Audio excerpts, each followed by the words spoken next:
If you've been looking for advice online for any amount of time, you've probably heard quite a few people tell you that you need an email list and you may not know where to start. So if you are wanting to start an email list and you don't know where to start, then let's start right here.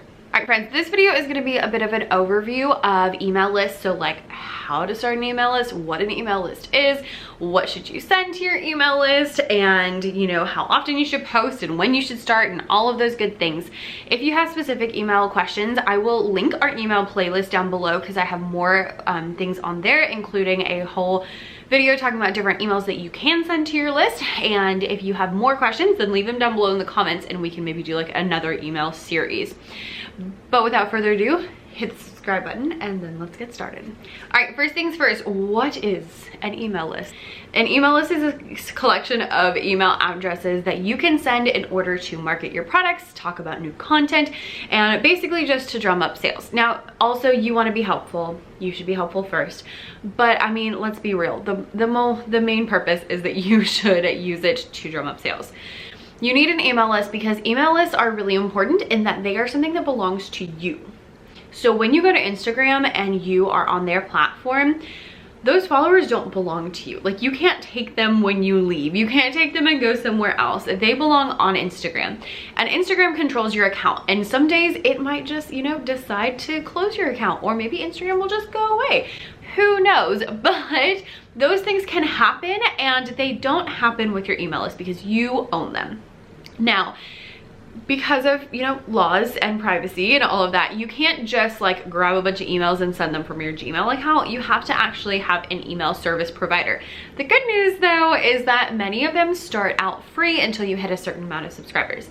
I personally use MailChimp. I believe they are now free until you hit a 2,000. It was 1,000 when I started. And so you can get started for free over on MailChimp. They're really easy to use. I've used them for years and years and years, and they're great. There are also other ones like ConvertKit and, oh, what's the other one? MailerLite. I heard about that one. And the big one recently has been Flowdesk. I've never tried any of those, so I can't recommend them, but I know that they are different ones that you can do. I use MailChimp, so I recommend MailChimp because it's frankly all that I know. Now, when it comes to building an email list and creating an email list, you are gonna need a couple things. So first of all, you need to have one of these email service providers because that is who is going to like collect the email addresses and allow you to send them out. It's also gonna allow people to unsubscribe, which is the main thing you want to be able to do, is have people unsubscribe if they no longer want to receive your emails. So you need to have your, you know, email service provider. And then you need a couple of things. On your email service provider, you're gonna make a landing page. Your landing page is literally the URL that people go to in order to sign up for your email list. Like, that's where they put their email in. You can also embed forms on your website and do things like that, but personally, I find this to be the easiest thing to do. So you have a landing page, that's where people go to put their email address in, and that puts them onto your list. Once you create your landing page, then it will give you a link, and that's the link that you put wherever it is that you're going to collect people from so that they can now join your email list. Now, the thing about an email list is it's not like something where like people are just gonna magically appear. You have to put the link places in order for people to sign up. So what I mean by that is I have, like, if you go to my Instagram bio, you can see that there is a link to join my email list in there. So I think it says like join the free resource library, and that is a link to join my email list. I also have it in the description of these YouTube videos. I also put them in like all of my blog posts and all of those different things. And if you haven't yet, make sure you join my email list. So I will link that down below. There's one just for TPT sellers to make life nice and easy. So click link down below, join that because I give lots of tips. So that's the link that you put places. Now that also means that you have to have places to put it. You can put it in your TPT descriptions, and that might get you a couple of people, and you can say, you know, hey, click here to get, you know, updates and stuff like that. But what you really are going to need to do if you really want to create an email list that's solid is you're going to have to create some content. So that can be short form content on social media, or it could be long form content on YouTube or on a blog or on a podcast. Whichever way you decide to go, you create content that directs people to your email list. You tell them you have an email list, you make it easy to click on the link so that people will then join. Now if you're like, but Becca, why on earth would someone want to get more emails? I don't know about you, but I have like 600 unread emails right now. I was looking at it earlier and I was like, that is stressful. I should probably take care of that. But I'm also like, it's so stressful that I don't want to take care of it. So why would somebody willingly sign up to get more emails? Usually they do this in exchange for what's called a lead magnet. Now, really, that's just a fancy name for a freebie. So you typically will do an exchange that way, where someone signs up for their freebie and you get their email address. And then you send them the freebie. That can be done a couple of different ways. The easiest way is on MailChimp. If you're doing a landing page, when you're editing the actual part where people put their email into, over on this side, it'll say like send to, and there will be a drop down and it'll say like confirmation message. Click that and then click URL. And then you're gonna put the URL of whatever your freebie is. So if your freebie is like a PDF, you could put it in your Google Drive and get your sharing link. You could put it on your website and get your media link that way, but put it in there and that will send people immediately to the freebie. I like that because it's immediate and so people don't have to wait for it. The other thing you can do is send it in your first email. So you can do an automated message that once they sign up, they get an automatic email and the freebie is in there. So that's two different ways you can do that. This freebie is something that shouldn't be like super ginormous, but is helpful. I typically like to do like a fun activity so that it's something that people really want, and try to make it general enough that you can link to it quite a bit. I've made the mistake in the past of having really, really narrow freebies that people really only need if they're doing this one specific lesson. It's better to have something that people can use, you know, throughout, because that way you can talk about it in all different situations and people will still want to use them because it's relevant to all the different things. Once you have your email list set up, then you need to actually send emails. So what do you send? Well, there's a lot of things you can send. What I like to do is I start with my content. So my blog posts, my YouTube videos, that kind of stuff. And that's where I start. If I have a YouTube video about email lists, then my next email is gonna be about email lists. That way they're related. It doesn't have to be the same thing, but it could be similar. So maybe like 3 reasons why you need an email list, or how email lists have helped me, you know, make more money, or something like that, where I can talk a little bit and then I can give you the link to go watch the video, but it's not necessarily like just, hey, go watch my video. Now, honestly, sometimes I do that. But usually it's more effective if you know, provide, but usually it's more effective, and I've talked to y'all and y'all have said that you prefer when there's content in the email. So I do try to shoot for that. So that's where I like to start. Obviously that requires you having content. So if you don't have content, that's okay. Then you're gonna send other things. You can talk about new products. If you have new products, you can talk about seasonal products or seasonal ideas. That's a great thing to do. So like if it's spring, maybe you talk about like spring lesson ideas, or how to combat spring fever because the kids are crazy, or you know, all of those different things are things you can bring up. You can mention products or not mention products. I try to only like really try to sell people every other or every like 3rd email, and then sometimes I do end up being like, oh, and here's, you know, a product, but it's not like the main focus of my email, just to try to keep it the ratio down a little bit. You can also send things like roundups, so like 3 ways to teach XYZ, or 3 ways to improve classroom behavior, or whatever. Or you can talk about frequently asked questions, like when people ask you questions, write them down. If other teachers are wondering about something, I'll write them down. You can tell stories about things that have gone on and kind of how you came through it. You can, I mean, there's so much to talk about. My suggestion would be, if you have content, base it on your content. If you don't have content, pick like a theme for each month and be like, okay, in January we're talking about behavior management, and in February we're talking about differentiation, or whatever you want to do. So that way you have a little bit of guidance and you can map it out pretty well. Make sure that you're providing lots of value, because otherwise people will not want to open your email. So make sure that as you are writing these emails that they provide value throughout. Which leads us to how often you should send emails. I've heard a few other TPT sellers and like small business people talking about this subject, and honestly, I have thoughts. Many people will say like, oh, you know, if you can only send once a month, then send once a month. But here's the deal, friends. People get a lot of emails. Like I said, I have like 600 sitting in my inbox that have not been read yet.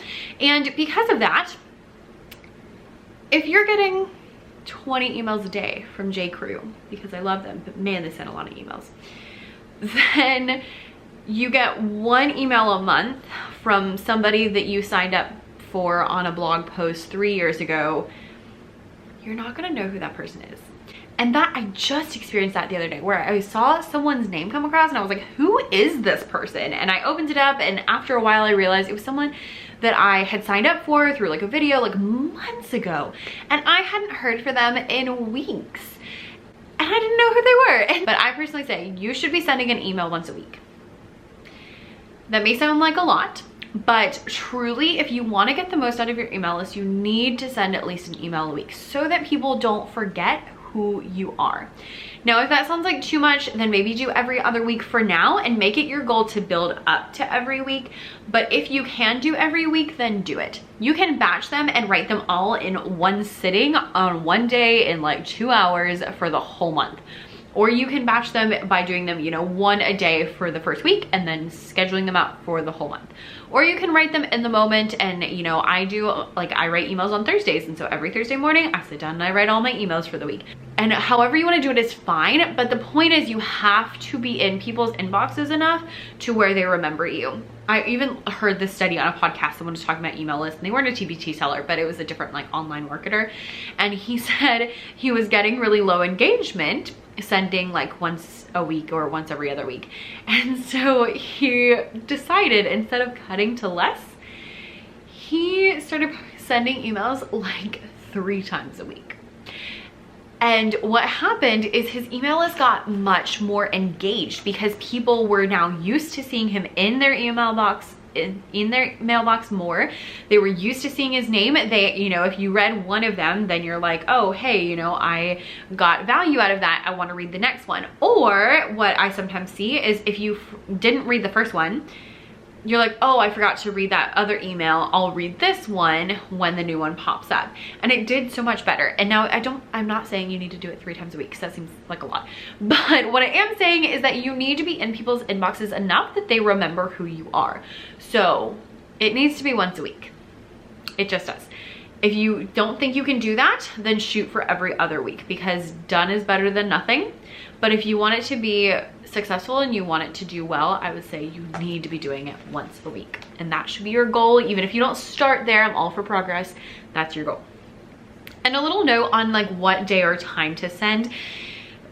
There's not a magic time to send emails because everyone's audiences are different. Even like I have multiple audiences. Okay, so I have an email list for y'all, and I have an email list for music teachers, and I have an email list for Bible teachers.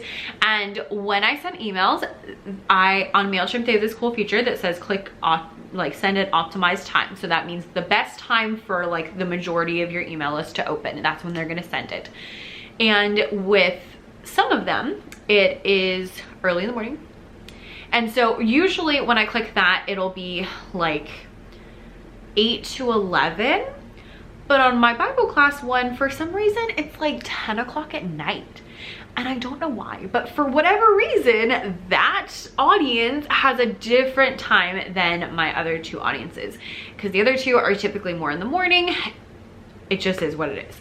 So if you're on MailChimp, use that optimization feature so that you can just send it at the best time possible.